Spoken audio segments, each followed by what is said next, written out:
So here we have this natural herb called wormwood, or it's called artemisinin. Okay, now it's been used for well over 2,000 years as part of Chinese medicine. Been very, very effective with a lot of different things, antimicrobial, especially anti-malaria. But then they found a way to synthesize it and to make it synthetically. And then all of a sudden, the effectiveness of this natural herb went way down as far as using the natural version.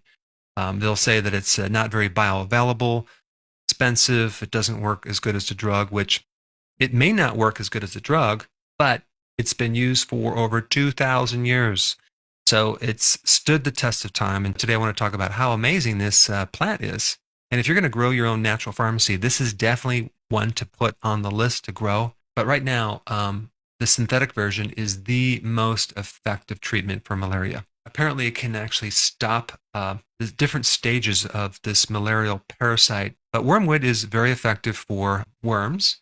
It's good for viruses, antiviral, bacteria. And there's some interesting research, which I'll put down below, on what it can do for COVID. And is a pretty potent anti-Lyme. You know, this little parasitic spirochete that you can get from a tick bite. But today I'm going to talk a little bit more about its potent effectiveness for cancer. And I don't know why, but a lot of these remedies for worms and parasites and even viruses also tend to parallel for cancer. And wormwood is at the top of the list because it does some really interesting things in relationship to cancer. The first thing that I want to talk about is in its ability to selectively cause something called apoptosis to the cancer cells. Now, first of all, the word selectively. That means that it targets the cancer cells, not your own cells. So that's pretty cool. And now what does this apoptosis mean? That means that the cell commits suicide. Okay, it kills itself. And so wormwood has the ability to cause the cancer cell to commit suicide because normally it doesn't do that. It lives forever. It has unlimited lifespan. But wormwood could actually cause apoptosis in cancer cells, both in the lab, in a little petri dish, as well as in animal studies.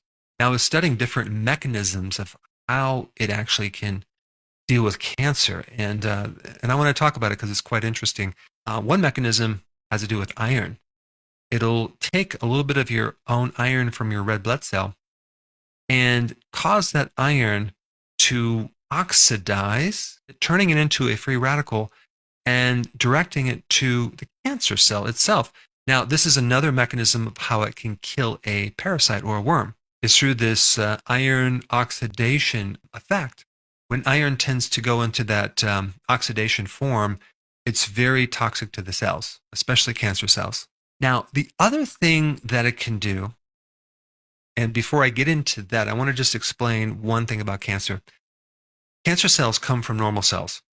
Okay? So a normal cell can switch over to a cancer cell when there's damage to the mitochondria. There's this protein complex called HIF.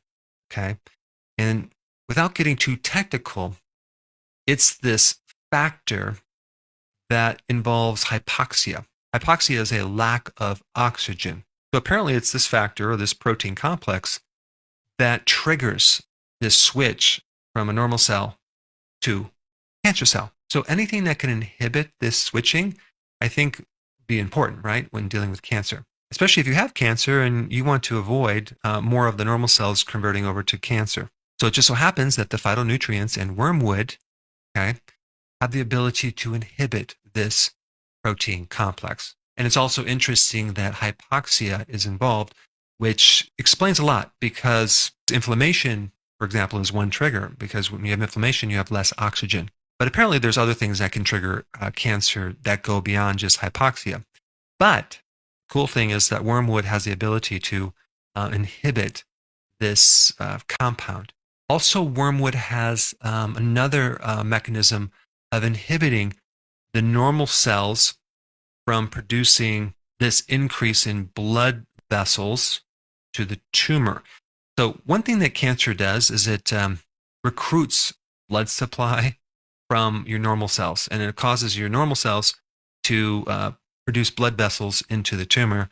So this is just one little trick that these cancer cells do. Well, wormwood is anti-angiogenic, so it can help diminish that mechanism. Now, wormwood is also highly anti-inflammatory. So just by addressing inflammation, you can stop the spread of cancer as well as the formation of cancer too, especially since there's this link between inflammation and cancer. And some people are using wormwood for autoimmune because autoimmune is an inflammatory problem. And the last thing involving cancer that wormwood can help a person with, it has an anti-metastatic effect, which basically means it inhibits the growth of cancer, which is pretty cool.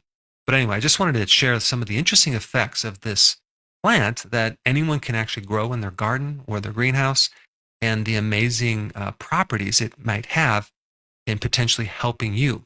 Now, since we're on the topic of natural remedies, if you haven't seen my video on garlic, that's pretty cool. I put it up right here. Check it out.